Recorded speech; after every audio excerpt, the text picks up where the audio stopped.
മുന്നോട്ട് കുതിക്കുന്ന പാടും സംരക്ഷണ കവചമാകുന്ന പരിചയം.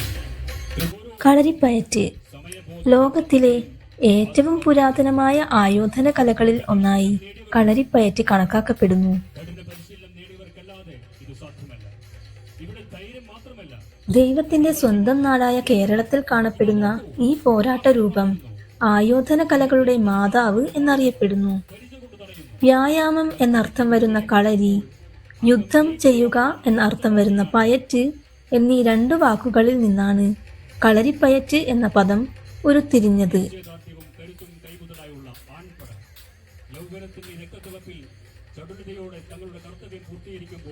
പരമ്പരാഗതമായി കളരി കേന്ദ്രങ്ങൾ ഒരു ക്ഷേത്രം പോലെയാണ്.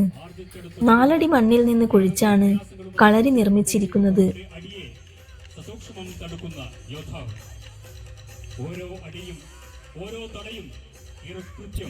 വ്യക്തിഗത പോരാട്ട പരിശീലന സംവിധാനമായ കളരിപ്പയറ്റിൽ നിരായുധരായ പോരാട്ടത്തിനും വടികൾ, കഠാര, കത്തി, കുന്തം, വാൾ, പരിച, ഉറുമി മുതലായവ ഉപയോഗിച്ചുള്ള നൈപുണ്യമുള്ള പോരാട്ടത്തിനും മൂർച്ചയുള്ള പ്രതികരണങ്ങൾ വികസിപ്പിക്കുന്നതിനുള്ള വ്യായാമങ്ങൾ ഉൾപ്പെടുന്നു.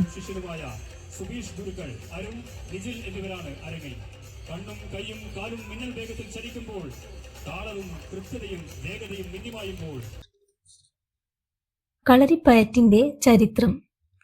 കേരളത്തിലെ യോദ്ധാക്കൾ നാടിനെ സംരക്ഷിക്കുന്നതിനായി ഈ ആയോധന കല അഭ്യസിച്ചിരുന്നു. 11-ാം നൂറ്റാണ്ടിൽ ചോളർ, ചേരർ, പാണ്ഡ്യന്മാർ എന്നിവരുടെ ശക്തരായ രാജവംശങ്ങൾ തമ്മിലുള്ള 100 വർഷത്തെ യുദ്ധകാലത്താണ് കളരിപ്പയറ്റ് അഭിവൃദ്ധി പ്രാപിച്ചത്. 19-ാം നൂറ്റാണ്ടിലെ ബ്രിട്ടീഷ് ഭരണകാലത്ത് വിപ്ലവം ഭയന്ന് അവർ കളരിപ്പയറ്റ് നിരോധിച്ചു. ഇത് സംസ്ഥാനത്തുടനീളം കളരിപ്പയറ്റിന്റെ പെട്ടെന്നുള്ള പതനത്തിന് കാരണമായി. 20-ാം നൂറ്റാണ്ടിന്റെ അവസാനത്തിൽ ദക്ഷിണേന്ത്യയിലെ പരമ്പരാഗത കലാരൂപങ്ങളെ പ്രോത്സാഹിപ്പിക്കുന്നതിന്റെ ഭാഗമായി കളരി സമ്പ്രദായം ക്രമേണ പ്രചാരം നേടി.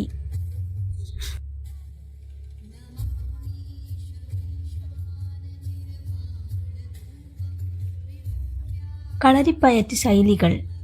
കളരിപ്പയറ്റിന് പ്രധാനമായും 2 പ്രധാന ശൈലികളുണ്ട്: വടക്കൻ ശൈലി, തെക്കൻ ശൈലി. കേരളത്തിലെ മലബാർ പ്രദേശത്താണ് വടക്കൻ കളരിപ്പയറ്റ് പ്രധാനമായും പ്രയോഗിക്കുന്നത്. വടക്കൻ ശൈലി മനോഹരമായ ശരീരചലനത്തിനും ആയുധത്തിനും കൂടുതൽ ഊന്നൽ നൽകുന്നു. തെക്കൻ കളരിപ്പയറ്റ് പ്രധാനമായും തിരുവിതാംകൂർ പ്രദേശത്താണ് പരിശീലിക്കുന്നത്. ഈ ശൈലിയിൽ കൂടുതൽ സ്വതന്ത്ര സായുധ വിദ്യകളും ശക്തമായ ചലനങ്ങളും ഉൾപ്പെടുന്നു.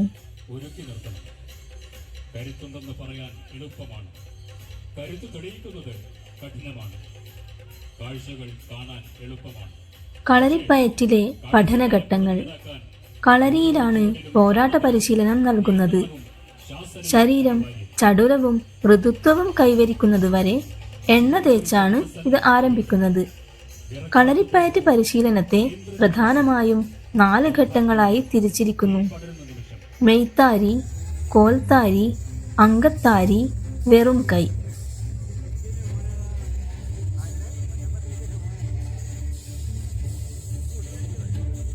കളരിപ്പയറ്റിന്റെ ആദ്യഘട്ടമാണ് മെയ്ത്താരി അല്ലെങ്കിൽ മെയ്പ്പയറ്റ്. അതികഠിനമായ കളരി അഭ്യാസം സ്വായത്തമാക്കാൻ ശരീരത്തെ പ്രാപ്തവും വഴക്കമുള്ളതുമാക്കുക എന്നതാണ് മെയ്പ്പയറ്റ് കൊണ്ട് ഉദ്ദേശിക്കുന്നത്. കയറ്റം, ഇറക്കം, ഒഴിച്ചിൽ, തിരിച്ചിൽ എന്നിങ്ങനെയുള്ള വിദ്യകൾ മെയ്പ്പയറ്റിലൂടെ വിദ്യാർത്ഥികൾ സ്വായത്തമാക്കുന്നു. മെയ്ത്താരി പഠിച്ചു കഴിയുന്നതോടെ 2ാം ഘട്ടമായ കോൽത്താരിയിലേക്ക് പ്രവേശിക്കാം.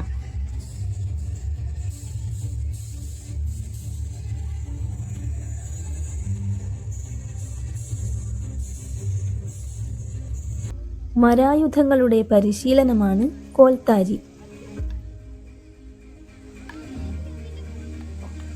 പന്തീരാൻ, മുച്ചാൻ, ഒറ്റ എന്നീ മുറകളാണ് കോൽപ്പയറ്റിലുള്ളത്. യഥാർത്ഥ ആയുധം വെച്ചുള്ള പയറ്റ് തുടങ്ങുന്നതിന് മുൻപേ ആയുധം ഉപയോഗിക്കുന്നതിനാവശ്യമായ സാമർഥ്യവും കൈവഴക്കവും കോൽപ്പയറ്റിലൂടെ സ്വായത്തമാക്കുന്നു. മെയ്പ്പയറ്റും കോൽപ്പയറ്റും കഴിയുന്നതോടെ ചടുലതയോടെ ആക്രമിക്കാനും ആക്രമണത്തിൽ നിന്നും വേഗത്തിൽ ഒഴിഞ്ഞു മാറാനും അഭ്യാസി പഠിച്ചിരിക്കും.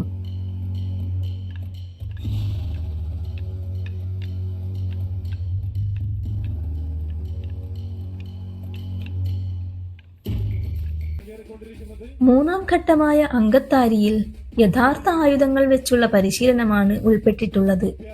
കുന്തം, വാൾ, പരിച, ഉറുമി, ഗദ എന്നിങ്ങനെയുള്ള ആയുധങ്ങളാണ് പരിശീലനത്തിന് ഉപയോഗിക്കുന്നത്. പണ്ടുകാലത്ത് അങ്കത്താരിയിൽ അസ്ത്രവിദ്യയും ഉൾപ്പെട്ടിരുന്നു. എന്നാൽ കാലക്രമേണ അസ്ത്രവിദ്യ കളരിയിൽ നിന്നും അന്യമായി.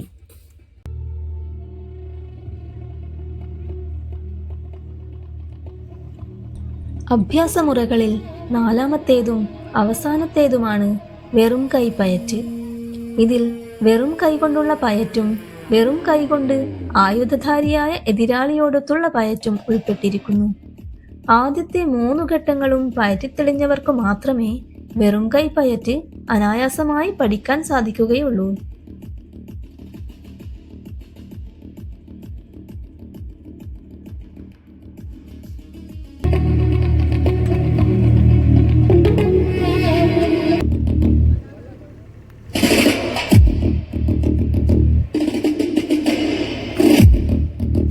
ഞാൻ